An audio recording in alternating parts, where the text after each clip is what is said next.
These are the steps we took from start to finish to migrate to Canada, to japa from Nigeria to Canada.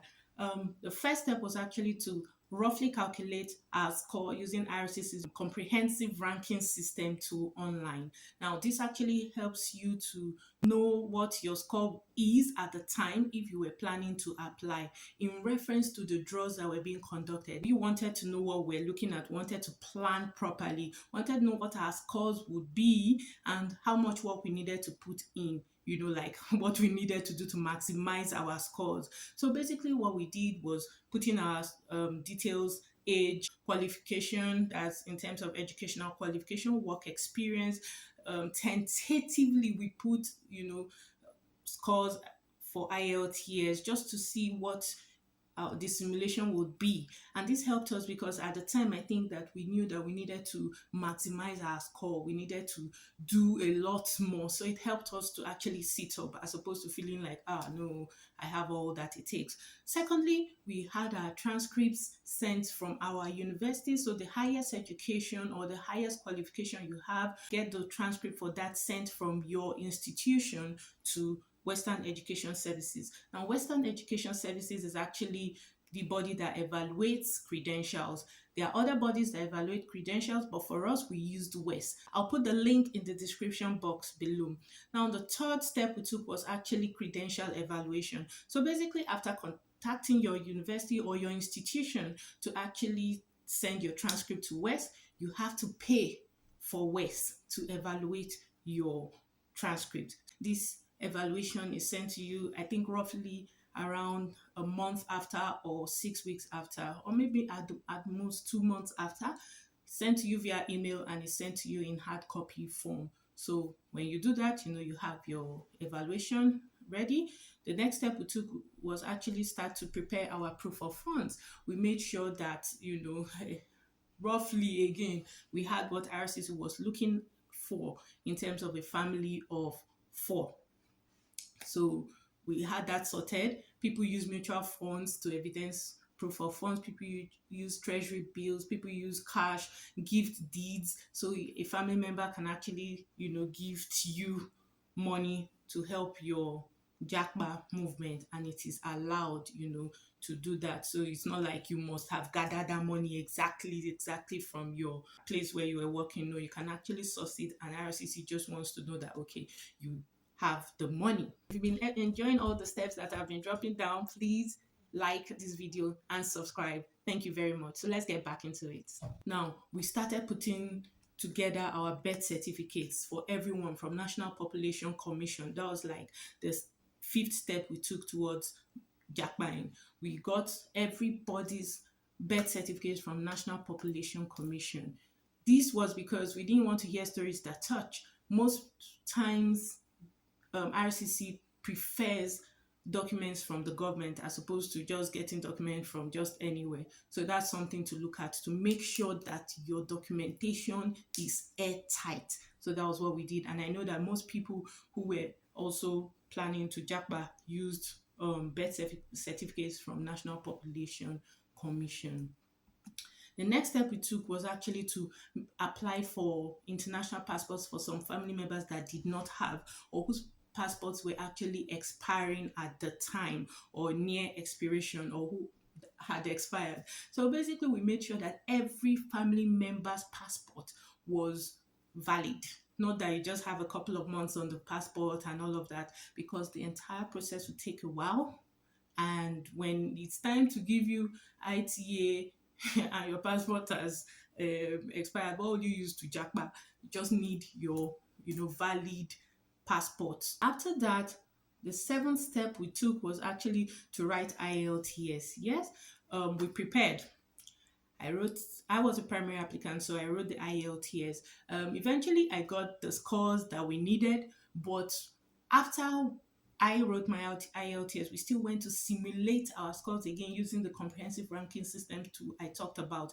The link is in the description box below. And when we did that, we realized that okay, this was a good score. This was a good score, but it was not like a great score. So, for example, we had about maybe 460 something. At the time, we wanted to make sure that we maximized our score so that once we created our profile and entered into the pool, you do not will not sit in that pool for too long. So what we did was my husband also went and wrote, and he got amazing scores, and that actually kicked our scores from 460 to about 480 something. So that was very good, that was very good. So that's something to look at. If you're a couple, you can work together and maximize your scores. Now, after that, we created our profile at this time because we just wanted to make sure that we had everything that we needed as much as possible, so that when we got into the pool, it would not be that it will ask us for passport or something and we will not have. So when we got into the pool, about a week after or 2 weeks after, when draws were conducted, we were invited. I think that one of the reasons why we were invited was because we did all of that background work. We actually made sure that hmm, we maximized our score. So that's something to look at. Now, if you are not going with a partner, one way to maximize your score from the start is actually to look at courses that you can do that can serve as additional courses in terms of your educational qualifications that will just boost your score. So time flies. 3 months, 6 months courses, diplomas, these are actually, valid, and they will help to boost your score. So look at those things to maximize your score. We're invited to apply and we're given 60 days to submit other documents. This is where the rat race begins. So in that 60 days, you think you have time, but guys, you do not have time, especially if you are coming from Nigeria, where bureaucracy is a thing. You go to an office and sometimes you don't get what you need at the time. So you have to start immediately. Now, once you actually get your invitation to apply, you pay for and schedule with IOM. IOM is the body that does medical evaluation for people who want to jackpot or people who want to migrate. So basically, immediately we got that, we booked an appointment and paid for all family members to get their medicals done at IOM. Now, at the time we were doing, like I said, it was even quite difficult getting an appointment because many people were applying. Many people had gotten ITA at the time. So getting appointment as early as possible was even difficult. People were even going to the offices, and a lot of times they were not answering people. So you have to begin to work immediately you get your ITA. After getting our medicals done, we got our bank statements showing our proof of funds. Basically, we had that. You remember we had that sorted even before we created the profile. So what we just needed was to immediately go to the bank and, get proof of funds, bank statements showing that we had money, and other documents that we needed to evidence that we had the proof of funds. We had those sorted. After that, we made sure that our employment documents were ready. We started getting our references from places of work. I got mine, and my husband also got his as well because his details are required. So our reference letters stating our job titles and duties and amount of salaries paid, all those details have to be there. So we got that and had that sorted. If you were paid via bank transfers, you need to show bank statements showing monthly payments of your salary. They would request for the last 6 months prior to your submission. So you do that just to make sure that it's as current as possible. For some other people who were paid in cash, they actually used payment slips. So payment slips, just showing that, okay, you were paid every month. After we made sure we got our employment documentation, we paid for and got our police reports. Now, guys, police reports is valid for only 3 months. We didn't want to get police reports early on in the process of getting our documentation. We actually waited till the end because we heard people that IRCC would say they needed to go and do another police report because the one that got to them at the end of their 60 days was expired or almost expired. So we waited to towards the end of the 60 days, and then we got police reports. Police reports is just for you and your spouse if you're going as a couple. It's just for the adults, really. The children do not need police reports. After all of that was sorted, we paid our PR processing fee. It also includes the visa application fee. Now, the visa application fee part is not mandatory. You can choose to pay for the visa later on when you get your passport request letter. So that's towards the end when they give you the golden email. You can decide to wait till then to pay. But for ease, most people actually pay up front. It all depends on you. I'll put the link for the current fee list in the description box. So you can look in the description box for all of the details regarding how much you need to pay. Now, after all of that, we submitted all documents to IRCC. About a month later, or 3 weeks to a month later, we got an email from IRCC requesting that we go ahead to do our biometrics. We did that at VFS Abuja. We went in, got biometrics done for just the adults, again, not the children. This was sorted. Afterwards, we waited. This is the waiting period. You don't do anything else at this stage. You just wait and hope that your application is processed on time and that the result is favorable.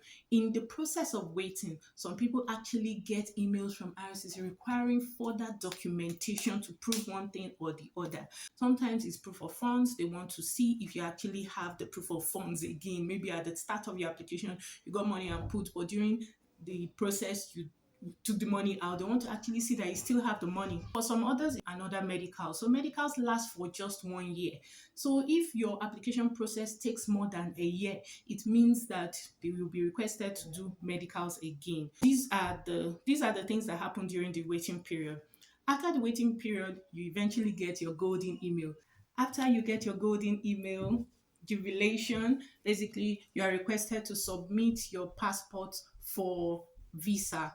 Now, this is where most people are very excited because you've reached the end of your application and it means that your application has been approved. You're required to submit you did your biometrics, but you can still choose to submit somewhere else. It's not mandatory that you go to the exact place where you did your biometrics. If you choose to go somewhere else, it means you make payment, processing fees for whatever is required for you to actually submit your visa to the other VFS office. Also, there are people who submit to the places where they did their biometrics. The choice is yours.